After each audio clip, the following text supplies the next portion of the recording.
देखिए, जो कोई भी सोशल आदमी होगा, एंटी सोशल बिल को उसको सपोर्ट करना चाहिए, क्योंकि एज पर कॉन्स्टिट्यूशन देश में एंटी सोशल एक्टिविटीज़ को सपोर्ट करना नहीं चाहिए। और कोई भी अगर एंटी सोशल एक्टिविटी में इन्वॉल्व है और वो सबूत होता है तो उसके खिलाफ कड़ी से कड़ी सज़ा होना चाहिए।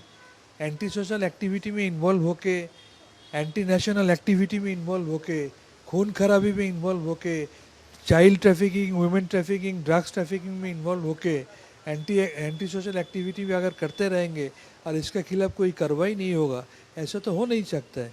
यही देखना है जो सच रियली एंटी सोशल है उसको बुक में लिखे, उसके खिलाफ कड़ी से कड़ी सज़ा मिलना चाहिए।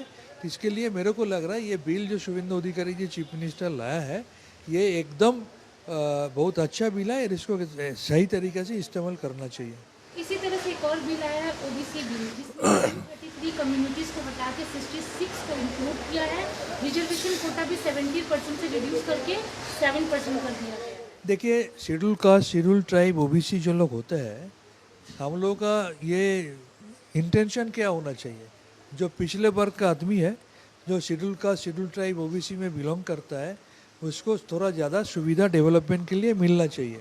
लेकिन अगर ऐसे देखा जाता है कि इस सुविधा देने के नाते जो जिसको ये मिलना नहीं चाहिए, जिसको ये सुविधा नहीं चाहिए, कोई पॉलिटिकल एजेंडा के लिए उसके अगर पिछले सरकार ने सुविधा दिया है और अभी वो सामने आ रहा है, तो उसको तो रेक्टिफाई करना ही चाहिए।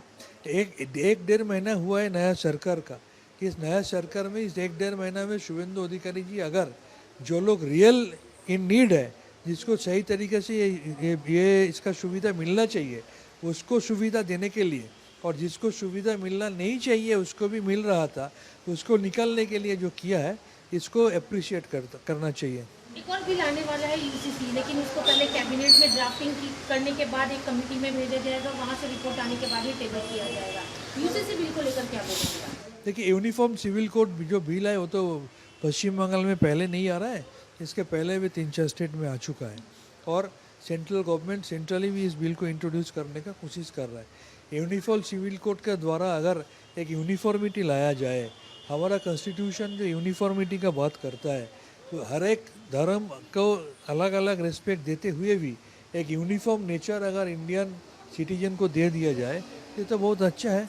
सबके लिए एक तरीका, अगर हम एक शादी करेंगे, कोई और 5 शादी करेंगे, हमको एक शादी करने का हक है, हम एक शादी के ज़्यादा नहीं शादी करना चाहिए, कोई और 4 शादी करेंगे, 5 शादी करेंगे, ऐसा तो होना नहीं चाहिए। देश का डेवलपमेंट के लिए, पॉपुलेशन एक्सप्लोशन को रोकने के लिए, एक यूनिफॉर्मिटी लाने के लिए यूनिफॉर्म सिविल कोड अगर सही तरीके से लाया जाए तो अच्छा है। लेकिन टीएमसी जो है वो इसका अपोज कर रही है। कौन सा टीएमसी? दोनों ही फैक्शन अभी अपोज में ही है। देखिए, अब तो टीएमसी का बात जितना कम बोला जाए उतना अच्छा है, क्योंकि आप ये देख रहे हैं कि ये टीएमसी जो सत्ता में था 15 साल, ये हाथ का वोट का निशान मिटने का पहले ये टीएमसी मिटने वाला है। 80 जो एमएलए जीते हुए थे उससे 66 निकल गया। 29 जो लोकसभा एमपी था उसमें 20 का ऊपर निकल गया। राज्यसभा का जो संसद था 3 ऑलरेडी रेजिग्नेशन कर दिया। असेंबली में आपस में लड़ाई चल रहा है।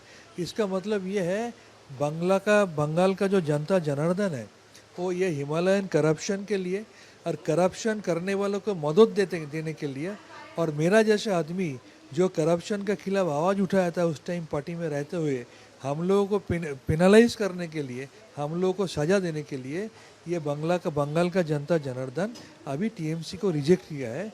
कोई भी फॉर्म में टीएमसी अगर आए तो उसको मानने के लिए और उसको इज्जत देने के लिए बंगाल का जनता अभी तैयार नहीं है। टीएमसी का जो 21 जुलाई की रैली होती है उसको लेकर जो ममता कैंप वाले टीएमसी हैं वो लोग जो परमिशन मांगे हैं पुलिस से कि विक्टोरिया हाउस के सामने में जगह दी जाए, जो हमेशा से यूज़ की जाती है। इसी से रिलेटेड कुमार घोष, डोला सेठ और वैष्णवर के खिलाफ एक एफआईआर की गई है। एफआईआर तो पुलिस ही कार्रवाई है। अगर कोई किसी को लगता है कि पुलिस की कार्रवाई होना चाहिए, बेआईनी काम हुआ है, रास्ता ब्लॉक करके प्रोग्राम करने के लिए पुलिस का परमिशन मिलने का पहले कोई अगर मापझोंक करने का कोशिश करे, वहाँ पर ज़बरदस्ती कोई प्रोग्राम करने का कोशिश करे, तो इसके लिए ट्रैफिक और पुलिस एडमिनिस्ट्रेशन है, पुलिस मिनिस्टर है, जो चीफ मिनिस्टर भी है, तो उनको कानूनन जो कार्रवाई करना